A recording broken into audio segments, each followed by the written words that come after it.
सर्वमस्य धर्मस्य युद्धि बुद्धि सदो। फिर इस कर्म को निश्चय कर कर बुद्धि का एक ही होता है। तो अस्तित्व विचार वाले विवेकहीन सकल मनुष्य की बुद्धि निश्चय करके तू भेदभाव और अंतर को छोड़ करके युद्ध कर। यामिनां पुष्पितं वाचं परिदन्तं विपक्षयो वेदवास्तं पार्थको नान्दा हस्ती इति वादिनी। कामात्मनं स्वर्गपरो जन्म कर्मा फलप्राप्तो क्रिया विशेष बहुल्यं च भोगे आश्चर्यकृतं प्रो। भोगे आश्चर्यप्रयुक्तानं तापे प्रियहन्ति वेदो व्यस्तादिकं तुद्धितो समाधि च विधते। हे अर्जुन, जो भोगे में अत्यंत हो रहे हैं, जो कर्म फल से प्रशंस वेदों को प्राप्ति करते रखते हैं, जिनकी बुद्धि स्वर्ग की प्रभय प्राप्त होती है और जो स्वर्ग से बढ़कर दूसरा कोई वस्तु ही नहीं है, ऐसा कहने वाले हे अभिजनक जनक, इस प्रकार जिस पुष्प अर्थात दिखाओ शोभायुक्त वाणी कहा करते हैं, जो कि जन्म रूप से कर्मफल देने वाले और भोग में ऐश्वर्य को प्राप्त करने के लिए नाना प्रकार के बहुत सी क्रियाओं को वर्ण करने वाले उस वर्णित द्वारा जिनका चित्त हर लिया गया हो, जो भोग और ऐश्वर्य के पर्यंत आ सकते हैं, इन पुरुषों के परमता को निश्चय बुद्धिहीन ही कहेंगे।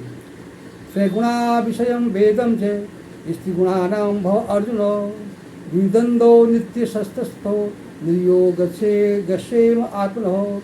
हे अर्जुन, वेद युक्त प्रकार तीन पुरुषों कार्य रूप समाप्त होंगे और भोगों एवं उनके साधन प्रतिपाद करने वाले हैं।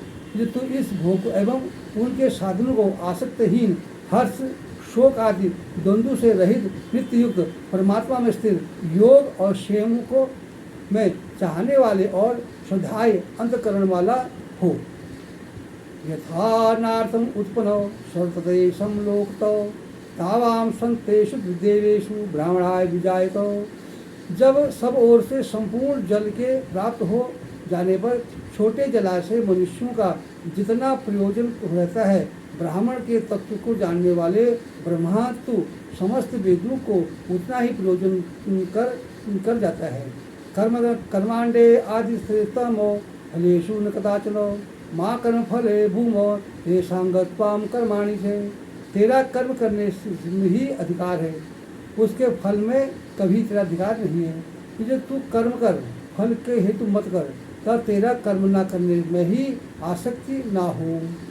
योगस्तव कुरु कर्माणि संगत्वाम धनंजयो सिद्धादि सिद्धतो समो धृत्वाम समंत योग उच्यते। हे धनंजय, तो आसक्ति को त्याग कर तब सिद्धि और असिद्धियों को समान बुद्धि वाला होकर योग में स्थिर हुआ कर्तव्य कर्मों कर समस्त ही योग कहलाता है। दूरेणां भवे कर्म बुद्धि योगान धनंजय बुद्धो शरणां चिंतन कृपणां फलवेवतो। इस समरूप बुद्धि योग के सकाम कर्म के अत्यंत ही निम्न श्रेणियां हैं। इसलिए हे धनंजय, तू समबुद्धि में ही रक्षा कर उपाय ढूंढ, अर्थात बुद्धि योग को ही आश्रय ग्रहण कर, क्योंकि फल के हेतु बनने वाले अत्यंत दीन होते हैं जो फल चाहते हैं। बुद्धि युक्तम जताति हो